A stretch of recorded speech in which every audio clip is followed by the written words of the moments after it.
بسم اللہ الرحمن الرحیم نحمده ونصلی علی رسولہ الکریم اما بعد۔ سیرت النبی صلی اللہ علیہ وسلم کا 7واں درس ہے اور بات ہماری یہاں تک پہنچی تھی کہ مکۃ المکرمہ میں سب سے پہلے بت پرستی کی ابتدا کرنے والا عمرو بن لحی تھا۔ آپ صلی اللہ علیہ وسلم کی ولادت سے قبل اگر ہم دیکھتے ہیں تو تاریخ میں ہمیں یہ بات ملتی ہے کہ اس وقت دنیا میں 2 بڑی طاقتیں تھیں، ایک قیصر اور ایک کسریٰ، یعنی ایک روم اور دوسرا فارس۔ یہ 2 بڑی طاقتیں تھیں اور ان کا آدھی دنیا پر ایک کی حکومت تھی اور آدھے پر دوسرے کی حکومت تھی، لیکن اللہ کی شان دیکھے کہ سرزمین مکۃ المکرمہ پر ان دونوں میں سے کسی کا تسلط نہیں تھا، یعنی یہ دونوں طاقتوں کا اثر مکۃ المکرمہ میں نہیں تھا، وہ ان دونوں کے اثر سے آزاد تھا۔ تو اللہ تعالیٰ نے ایسی سرزمین اپنے نبی کے لیے چنی۔ پھر عرب کی تاریخ میں ایک واقعہ پیش آیا جو تاریخ کا حوالہ بن گیا اور لوگ اس سے اپنی تاریخ جوڑنے لگے۔ اس واقعے کو اصحاب فیل، اور جس سال میں یہ واقعہ پیش آیا اس کو عام الفیل کہتے ہیں۔ اسی سال رسول اللہ صلی اللہ علیہ وسلم کی ولادت مبارکہ ہوئی۔ مکۃ المکرمہ کے جنوب میں یمن کا ملک ہے، اس میں ایک بادشاہ تھا جس کا نام تھا ذونواس۔ اس نے اہل حق کو شرک پر مجبور کیا اور جو نہیں مانتا تھا اس نے بڑی بڑی خندقیں کھدوائی اور آگ جلائی اور زندہ لوگوں کو جلا۔ اللہ تعالیٰ نے قرآن کریم میں ذکر کیا قتل اصحاب الاخدود النار ذات الوقود اذ هم علیہا قعود۔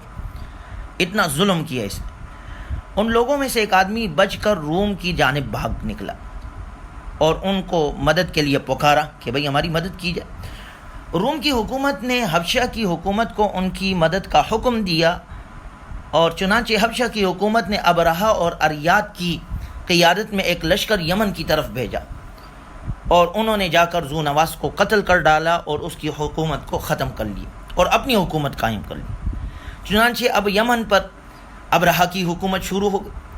ابرہہ حکمران بننے کے بعد اب یہ پورے جزیرۃ العرب پر حکمرانی کے خواب دیکھنے لگا اور اس نے دیکھا کہ جی مکۃ المکرمہ لوگ جا رہے ہیں، وہاں کعبۃ اللہ کی میں طواف کرتے ہیں، عبادت کرتے ہیں، تو اس نے کہا یہ میں بنا دیتا ہوں یہاں پر۔ چنانچہ اس نے صنعاء یمن میں ایک عمارت بنائی کہ یہاں لوگ عبادت کریں۔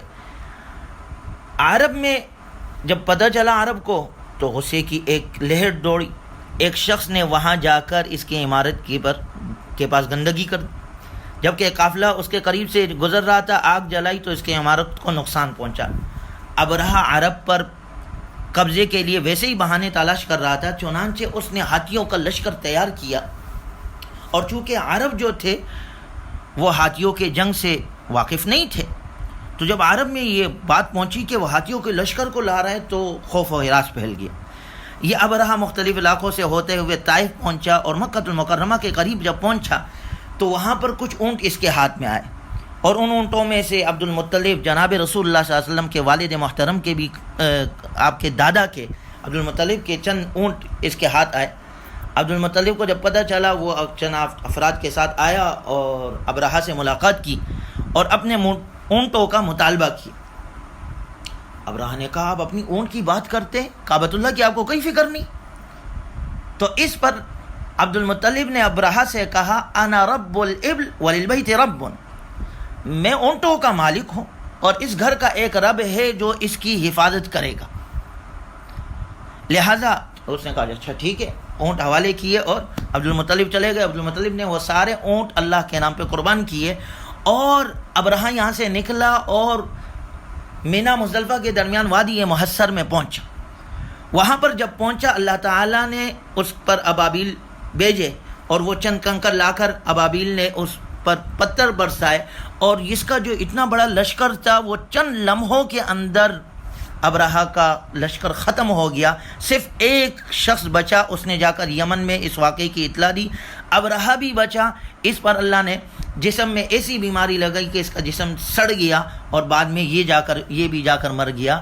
تو آج کی سیرت کے سبق سے، اس واقعے سے ہمیں پہلا سبق یہ ملتا ہے کہ اللہ تعالیٰ نے آپ صلی اللہ علیہ وسلم کی ولادت کے لیے ایسی سرزمین کا انتخاب کیا جہاں پر اس وقت کی بڑی طاقتوں فارس اور روم کا کوئی اثر نہیں تھا. اور پھر اگر ہم جغرافی طور پر دیکھتے ہیں تو اس سرزمین کو جزیرہ نما کہا جاتا ہے، کیونکہ اس کے 3 اطراف میں پانی ہے اور ایک طرف خشکی ہے. یہ بالکل انسان کی دل کی طرح ہے، جیسے ہمارا دل ہے، اوپر سے جسم سے ملا ہوا ہے اور باقی 3 حصوں سے جدا ہے، کیونکہ دل دھڑک رہا ہے. جب تک انسان کا دل دھڑکتا رہے گا انسان زندہ ہے.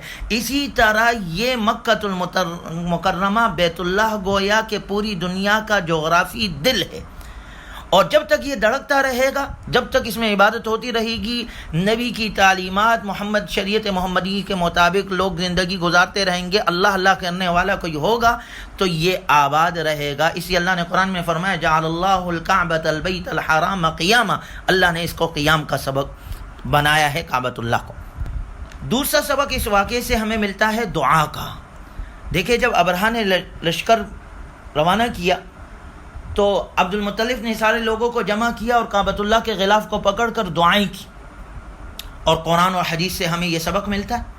قرآن میں اللہ نے ذکر کیا امن یجیب المضطر اذا دعاہ ویکشف السوء ویجعلکم خلفاء الارض االہ مع اللہ، کون ہے جو تمہاری تکلیف دور کرے گا جب تم دعا کرو گے اللہ کی ذات کے علاوہ؟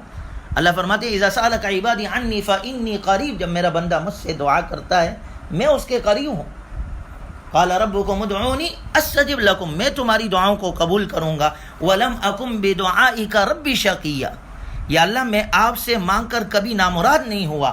جناب رسول اللہ صلی اللہ علیہ وسلم نے حدیث مبارکہ میں اس کی وضاحت فرمائی الدعاء صلاح المؤمن، دعا تو مومن کا ہتھیار ہے. الدعاء مخ العبادت، دعا تو تمام عبادتوں کا مغز ہے. لہٰذا ہم جب کسی تکلیف میں ہو تو ہمیں دعاؤں کا اہتمام کرنا چاہیے. تیسرا سبق یہ ملتا ہے کہ یہودیت اور عیسائیت ہمیشہ سے اسلام دشمنی پر ان کی دنیا میں تاریخ چلی آ رہی. اگر دیکھا جائے ابرہہ نے بیت اللہ کے مجاوروں کو برانگیختہ کی.